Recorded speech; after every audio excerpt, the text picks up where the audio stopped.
ہلکی ہے، جس کا جسم نہیں ہے، وہ باقاعدہ باڈی سے نکلتی ہے. اور کئی لوگوں کے اپنے مشاہدات بھی ہیں جو موت کے وقت ان کے ساتھ جو منظر پیش آیا. میں اپنے ایک دوست کا واقعہ اکثر سناتا ہوں. ممکن ہے لوگ اس پہ بھی کلپ بنا کے حضرت مفتی تقی عثمانی صاحب کا مذاق اڑایا تو ہمارا بھی شروع کر دیں، لیکن ایسے واقعات ہوئے ہیں. اگر وہ قابل اعتماد ذرائع سے پہنچے ہیں تو اس کا انکار کرنا یہ ہٹ دھرمی ہے، ضد ہے.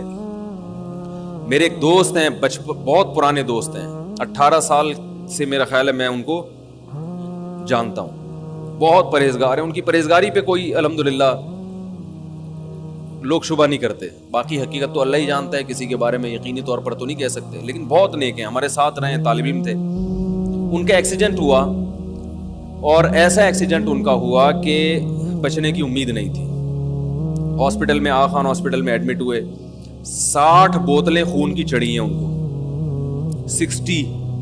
ڈاکٹروں نے جواب دے دیا تھا کہ یہ بچنے والے نہیں ہیں، اس لیے کہ انہوں نے ان بعد میں پتا چلا وہ کہہ رہے تھے ان پہ اتنا خرچہ آئے گا کہ آپ لوگ افورڈ نہیں کر سکتے اس کو. تو خیر وہ خرچہ ہوا، اور 60 بوتلیں ان کے پہ خون کی چڑھی ہیں. خرچہ اسی سے لیا کہ جنہوں نے ایکسیڈنٹ کیا تھا نا، وہ ایکسیڈنٹ بھی کیسے ہوا تھا، تو وہ ان کے 60 بوتلیں چڑھی خون کی، تو بالکل مرنے لگے تھے. تو انہوں نے مجھے اپنا واقعہ خود سنایا. کہتے ہیں کہ میرے ساتھ یہ منظر ہوا کہ جب مجھے ہاسپٹل میں لایا گیا تو بالکل بلڈ نکل چکا تھا. بعض لوگ تو یہ سمجھ رہے تھے ایکسپائر ہو چکے ہیں، جان یعنی نکل گئی ہیں ان کی. اب خود سوچو 60 بوتلیں جس کو چڑھی ہوں گی، کیا بچا ہوگا خون.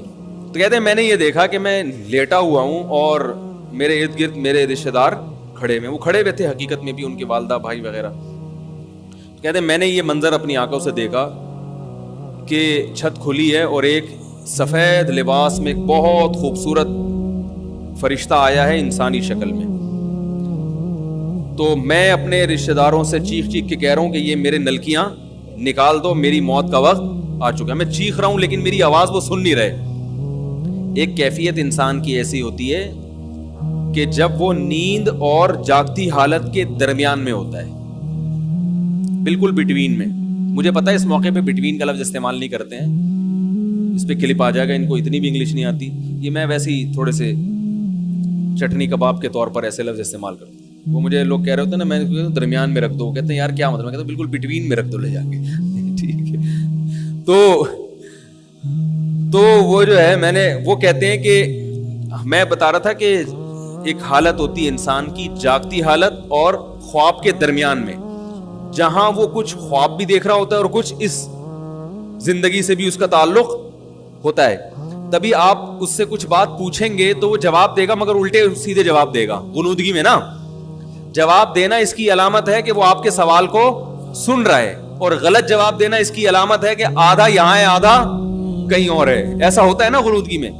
تو بیائی نہیں. اسی طرح ہمیں قرآن و سنت سے پتا چلتا ہے کہ انسان کے جب مرنے کا وقت آتا ہے تو ایک کنڈیشن تو یہ کہ پورا اس دنیا میں، ایک کنڈیشن ہے پورا برزخ میں، اور ایک درمیانی کنڈیشن ہوتی ہے جس میں آدھا ادھر ہوتا ہے اور آدھا برزخ میں. یہ سب پر آتی ہے کنڈیشن. یہ وہ وقت ہے جب توبہ قبول نہیں ہوتی. یہ جو قرآن میں آتا ہے نا کہ کیونکہ توبہ قرآن میں آتا ہے اور حدیث میں بھی آتا ہے کہ اس وقت توبہ قبول نہیں ہوتی. حالانکہ اب یہ توبہ قبول ہونا نہ ہونے کی یہ لفظ اس کی علامت ہے کہ کچھ دنیا میں بھی ہے، کیونکہ برزخ میں تو بہرحال توبہ قبول نہیں ہوتی نا. تو پتہ چلا بھی توبہ کا آپشن ہے اس کے پاس، یعنی آپشن کا مطلب توبہ پر قدرت ہے، کیونکہ ابھی تھوڑا سا اس دنیا میں یہ موجود ہے، لیکن کچھ وہاں جھانکنا شروع کر دیا اس نے. اب چونکہ وہ آخرت کا منظر دیکھ لیتا ہے اپنی آنکھوں سے کہ میں مر کے مٹی نہیں ہو رہا، میں ختم نہیں ہو رہا، بلکہ ایک جہاں سے دوسرے جہاں میں میری روح شفٹ ہو رہی ہے. تو اس وقت جو منظر جب وہ دیکھتا ہے اپنی آنکھوں سے، کچھ یہاں اور کچھ وہاں، تو اس کو سکرات موت کہتے ہیں. اس کو کیا کہتے ہیں؟ اس کو غرغرہ بھی کہتے ہیں. حدیث میں آتا ہے ان اللہ یقبل توبۃ عبدہ ما لم یغرغر. جب روح اٹکنے لگتی ہے نا اس وقت تک اللہ بندے کی توبہ قبول کرتے ہیں، اس وقت نہیں کرتے پھر، کیونکہ اب یہ ایمان غیب کا نہیں رہا، اب یہ دیکھ لیا انسان نے. اب وہ سارے اس کے دلائل جو ہے نا کہ میری عقل نہیں مانتی، مجھے اللہ نظر نہیں آتا، تو مجھے تو فرشتے نظر نہیں آتے, آج تک سائنسدانوں نے کوئی لیبارٹری میں فرشتہ دریافت کیوں نہیں کیا. یہ ساری اس کی بحثیں کیا ہو جاتی ہیں, یہاں ختم ہو جاتے ہیں, اللہ اس کو دکھا دیتے ہیں. تو وہ کہتے ہیں کہ میں نے دیکھا کہ اس کنڈیشن میں ہوں میں, اور میں نے دیکھا کہ چھت کھلی ہے, میں چیخ رہا ہوں کہ بھائی ہٹ جاؤ, میری موت کا وقت آ گیا, یہ نلکیاں نکال دو. کیوں؟ اور وہ فرشتہ قریب آتا جا رہا ہے.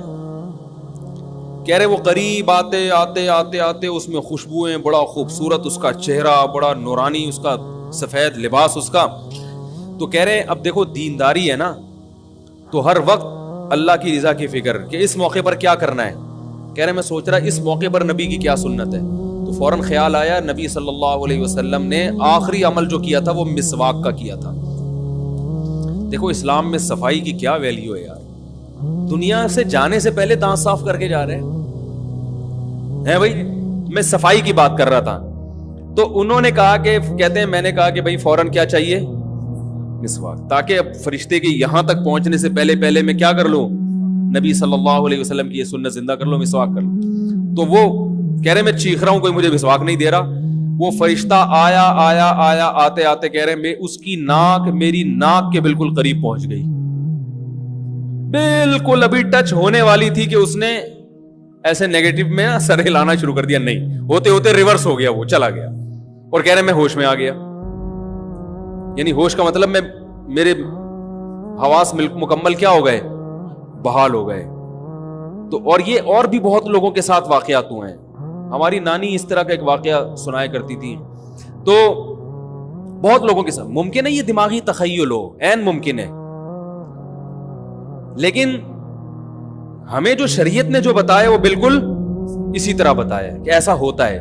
ان کے ساتھ سچی مچی میں ہوا ہے یا ان کو دماغ میں خلل ہوا تھا یہ مجھے معلوم نہیں, لیکن یہ بھی تو ممکن ہے کہ یہ حقیقی واقعہ ہو, کیونکہ جب ایک چیز شریعت نے بتائی ہے کہ ایسا ہوتا ہے تو بھائی اگر کسی کے ساتھ ہو رہا ہے تو بلا وجہ اس کا انکار کرنے کی ضرورت نہیں ہے. جیسے شریعت نے بتایا قبر کا عذاب ہوتا ہے, بعض دفعہ وہ عذاب اللہ دنیا میں دکھا دیتے ہیں. اب اگر کوئی شخص کہہ رہا ہے میں نے اس عذاب کو اپنی آنکھوں سے دیکھا ہے, آپ اس کا مذاق اڑانا شروع کر دو, اور وہ آدمی بھی قابل اعتماد ہو, عین ممکن ہے وہ نہ دیکھا ہو, اس کا دماغی تخیل ہو, لیکن یہ بھی تو پاسبل ہے کہ دیکھا ہو. ہمارے ایک دوست نے ایک واقعہ سنایا تھا قبر کے عذاب کا, مجھے یقین نہیں تھا, میں نے کہا ایسا نہ ہو ان کے دماغ میں تخیل ہو. تو میں نے اس کی تصدیق کروائی اس علاقے میں, اس گاؤں میں, اور لوگوں کو کال کر کے پوچھی ایسا ہوا, انہوں نے کہا ایسا ہوا ہے.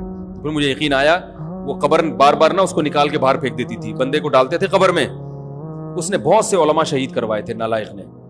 اس کا جرم یہ تھا کہ وہ مخبریاں کر کر کے نا علماء کو قتل کرواتا تھا.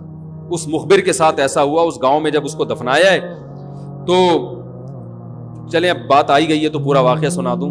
تو وہ جنہوں نے دفنایا نا وہ ان سے میرا بھی تعلق تھا, میرے بیان سنتے تھے. تو مجھے آ کے انہوں نے واقعہ سنایا کہ ایسا کوئی مخبر تھا جو علماء کو شہید کرواتا تھا مخبریاں کر کر کے. تو جب اس کو دفنایا, کہہ رہے ہیں اس کے والد میرے پاس آئے, ہم لوگ کے پاس آئے. انہوں نے کہا کہ بھائی میں جب صبح جاتا ہوں تو میرے بچے کی جو لاش ہے نا وہ قبر سے باہر پڑی ہوئی ہوتی ہے, تو میں بڑا پریشان ہوں, کیا کروں. تو ہم پھر دفن کرتے ہیں تو اچھا قبر بالکل صحیح ہوتی ہے اوپر سے,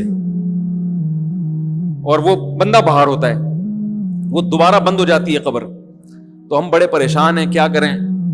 یہ کوئی شخص شرارت کر رہا ہے, تو کہہ رہے ہیں ہم نے کہا بھائی ہم تو نہیں کر رہے شرارت. کہا تو اگر دوسرا ہم شرارت کوئی کر بھی رہا ہوتا تو قبر کو کھودی بھی تو ہونا. تو انہوں نے کہا پھر یہ مشورہ انہوں نے ان کو دیا کہ تم ایسا کرو, لڑکا جو قتل ہوا جو مرا تھا نا, جو قبر میں تھا, جس کی لاش باہر, نوجوان تھا, وہ بڑا مخبر آدمی تھا, وہاں کے گاؤں کے لوگوں نے بتایا. تو اس کی لاش جب باہر پڑی ہوتی تو باپ اور بھائی کو لوگوں نے مشورہ دیا اس لڑکے کے کہ تم لوگ رات کو قبرستان میں جا کے بیٹھ جاؤ, پہرا دو کہ کون آتا ہے نکال کے جاتا ہے اور قبر کو پیک کر کے چلا جاتا ہے. تو وہ صاحب مجھے بتا رہے تھے کہ اگلے دن وہ چیختے ہوئے آئے ہیں, چیختے ہوئے, باپ اور بھائی جو ہے نا. کہہ رہے ہم نے رات کو منظر دیکھا کہ پہلے ہمیں رات جب اندھیرا ہوا ہے نا تو قبر کے اندر سے چیخنے کی آواز آئی, اور ہمارے سامنے قبر کھلی ہے تو ہم نے اس لڑکے کو دیکھا کہ آگ جل رہی ہے اس کی لاش پہ, اور وہ ایسے ایسے اپنے سر کو پیٹ رہا ہے. کہہ رہے ہم تو خوف کی وجہ سے بے ہوش ہو گئے, ہمیں نہیں پتا اس کے بعد کیا ہوا. ہوش میں آیا تو وہ لاش باہر پڑی ہوئی. تو میں نے کہا یار پھینکو بھی دنیا میں کم نہیں ہوتے. تو میں نے پھر تصدیق کے لیے ایک دو لوگوں سے رابطہ کیا, انہوں نے بتایا کہ ایسا ہوا ہے ہمارے ساتھ. تو یہ جو ترکی کا جو تھا نا اتا ترک, وہ مصطفیٰ کمال کو میں اکثر بیچارے کو کمال اتا ترک جو ہے نا, تو وہ غلطی سے کئی دفعہ میں نے کمال اتا ترک کے چکر میں مصطفیٰ کمال کا واقعہ بیان کر دیا. وہ مصطفیٰ کمال کا نہیں ہے, وہ کمال اتا ترک ہے. تو بھائی مصطفیٰ کمال اگر سن رہے ہو تو پیش کی معذرت. تو کمال اتا ترک کا بھی یہی ہوا ہے, مسلمانوں کا قاتل تھا, علماء کا قاتل تھا. ترکی سے خلافت اسلامیہ کو اس نے ختم کر دیا. بہت یہ جو آج جو کچھ دنیا میں ظلم ہو رہا ہے, اس سب کی بنیاد رکھنے والا اتا ترک ہے. خلافت عثمانیہ ہوتی تو نہ کشمیر کا مسئلہ کھڑا ہوتا, نہ بوسنیا کا مسئلہ کھڑا ہوتا. یہ ساری مصیبتیں جو آئی ہیں, مسلمانوں کا جو اتحاد ختم ہوا, تو اس کے ساتھ بھی ایسا ہی ہوا. اس کو جب قبر میں دفنایا, قبر نے باہر پھینک دیا, نتیجہ یہی نکلا کہ اس کی قبر زمین کے اوپر ہے.